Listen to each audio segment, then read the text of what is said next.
একবার রূপটা শুধু দেখুন। হ্যাঁ, কেমন দেখতে লাগছে একবার দেখুন। এই যে লুডো, মানে আর লোভ সামলাতে পারছে না। একদম সিম্পল ভাবে বানিয়েছি, গরমের জন্য একদম পারফেক্ট রেসিপি। আমি ফেসবুকে স্ক্রোল করতে করতে সেদিনকে রেসিপিটা দেখেছি। এই যে এবার টেস্ট করে আপনাদের একবার বলে দিই কেমন হয়েছে। আমি টেস্ট তো আগেই করে ফেলেছি, অসাধারণ টেস্ট হয়েছে। দুর্দান্ত। রেসিপিটা দেখবেন নাকি? চলুন দেখাই। স্বাদ যেমন দুর্দান্ত, রান্না কিন্তু তেমনই সিম্পল।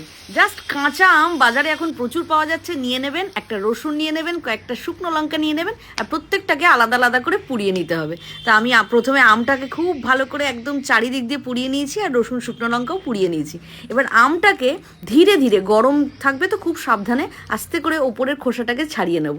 এইভাবে চটকে আঁটি থেকে সমস্ত পাল্পটা বার করে নেব। আর এদিকে চিকেন নিয়ে নিয়েছি, আর সমস্ত রকমের বেসিক স্পাইসেস আমি নিয়ে নিয়েছি। হলুদ, লঙ্কার গুঁড়ো, জিরে গুঁড়ো, গরম মশলা, ধনে গুঁড়ো।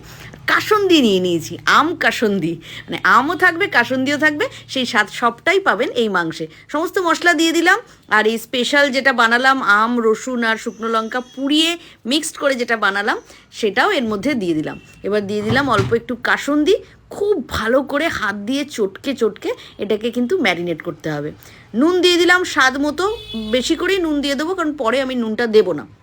সর্ষের তেল দিয়ে দিলাম, আর দিয়ে দিলাম হচ্ছে স্পেশাল ইনগ্রিডিয়েন্ট।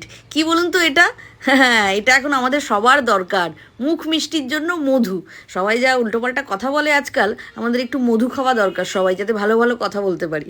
যাই হোক, মধু দিয়ে ভালো করে এটাকে একদম ম্যারিনেশনটা কমপ্লিট করে ঢাকা দিয়ে আধ ঘন্টার জন্য রেখে দেবো। আর এদিকে আমি গ্যাস অন করে নিয়েছি, একটা প্যানে কিছুটা সর্ষের তেল গরম করে এদিকে পেঁয়াজটাকে ভালো করে ভেজে নিলাম। এইবারে সোনালি সোনালি হয়ে আসলেই পুরো ম্যারিনেটেড যে চিকেনটা, সেটাই পেঁয়াজ ভাজার মধ্যে আমি দিয়ে দিলাম। দিয়ে ভালো করে বিষয়টাকে কষাতে হবে। যেহেতু ম্যারিনেশন অলরেডি হওয়াই আছে, এইটা দেখেই মনে হচ্ছে যেন চিকেনটা হয়ে গেছে, মানে ম্যারিনেশনটা এত সুন্দর হয়েছে। এবার ওই কাঁচা লঙ্কা আর লাল লঙ্কাটা আমি এর মধ্যে দিয়ে দিয়েছি কালারফুল করার জন্য। এই কারণেই দু ধরনের কাঁচা লঙ্কা নিয়েছিলাম। সামান্য গরম জল করে নিচ্ছি, তার মধ্যে গোটা গরম মশলা সমস্ত রকম, মানে দারচিনি, এলাচ, তারপরে ছোট এলাচ, স্টার অ্যানিস, সমস্ত কিছু দিয়ে এটাকে ফোটাতে হবে। ফোটানোর পর আমি গরম মশলাগুলোকে বার করে দেবো।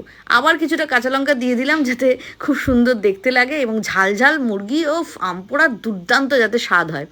ভালো করে কষাবো, খুব সুন্দর করে ভালোভাবে ধীরে ধীরে কষাতে হবে। কষানো হয়ে গেলে আমি ওই যে গরম মশলা দিয়ে বয়েল করা যে জলটা, সেটা এর মধ্যে ঢেলে দিলাম। ব্যাস, এবার আর কিছুই না, চাপা দিয়ে 10 মিনিট ভালো করে রান্না করব। জাস্ট একটা অদ্ভুত সুন্দর কালার এসেছে।